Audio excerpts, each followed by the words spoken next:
दोस्तों, क्या आप अपने डर से लड़ते-लड़ते थक गए हैं?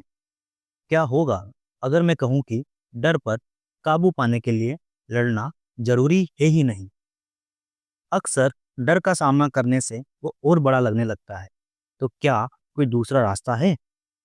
आज मैं आपको डर को हैंडल करने के 5 अनोखे तरीके बताने वाला हूँ, जहाँ लड़ने की ज़रूरत है ही नहीं, बस दिमाग के साथ छोटा-सा खेल खेलना है। तो चलिए आज डर को ही डराते हैं। सबसे पहला तरीका, कल्पना की शक्ति। अगर डर आपके दिमाग में चल रही एक बुरी फिल्म है, तो क्यों ना आप उस फिल्म के डायरेक्टर बन जाएं। इस तकनीक को विजुअलाइजेशन कहते हैं। सबसे पहले शांति से बैठें और उस स्थिति की कल्पना करें जिससे आपको डर लगता है, लेकिन इस बार सब कुछ बेहतरीन हो रहा है।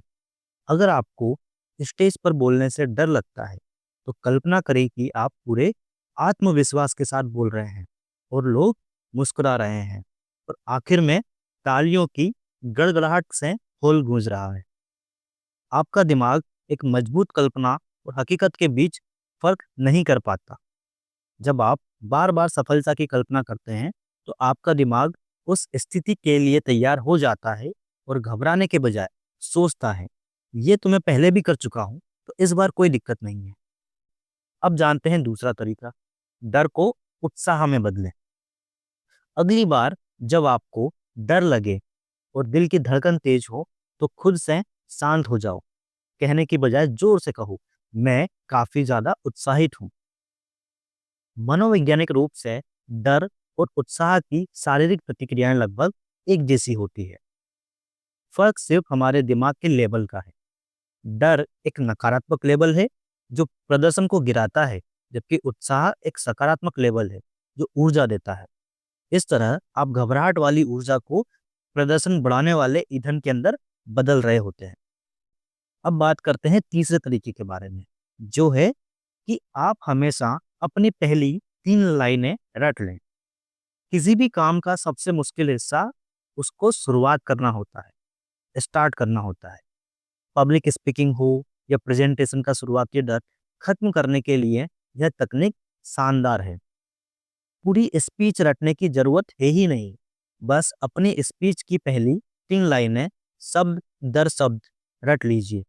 जब आप स्टेज पर जाते हैं और आपकी पहली लाइनें ऑटो पायलट पर निकलती हैं, तो आपका आत्मविश्वास तुरंत बढ़ जाता है और बाकी की स्पीच स्वाभाविक रूप से बहने लगती है।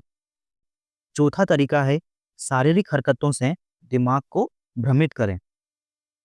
जब हम डरते हैं तो हमारा शरीर अकड़ जाता है। यह तकनीक इस शारीरिक जकड़न को तोड़कर आपके दिमाग को संकेत देती है कि आप नियंत्रण में हैं। जब भी आपको डर लगे तो स्थिर खड़े रहने के बजाय हरकतें करना शुरू कर दें। अगर आप स्टेज पर हैं तो थोड़ा टहलें, अपने हाथों का इस्तेमाल अपनी बात को समझाने के लिए करें। शारीरिक हरकतें घबराहट से पैदा हुई अतिरिक्त ऊर्जा को बाहर निकलने का रास्ता देती है और आपके दिमाग को संदेश भेजती है कि स्थिति के बॉस आप हैं, ना कि डर। पांचवा और आखिरी तरीका, डर की सूची बनाएं और उसका मजाक उड़ाएं। यह तरीका डर को गंभीरता से लेने के बजाय उसे एक मजाक में बदल देता है। एक कागज और कलम लें और अपने सभी डर लिख डालें। जैसे क्या होगा अगर मैं कोई बेवकूफ़ी भरा जवाब दे दूँ? अब इसको सूची में देखें। इसके सबसे बुरे, सबसे हास्यास्पद परिणाम की कल्पना करें। जब आप डर को बड़ा चढ़ाकर उसकी मज़ेदार तस्वीर बनाते हैं, तो उसकी ताकत खत्म हो जाती है और वह उतना विनाशकारी नहीं लगता, जितना कि हमें पहले लग रहा था। तो ये थे डर को हैंडल करने के 5 अनोखे तरीके।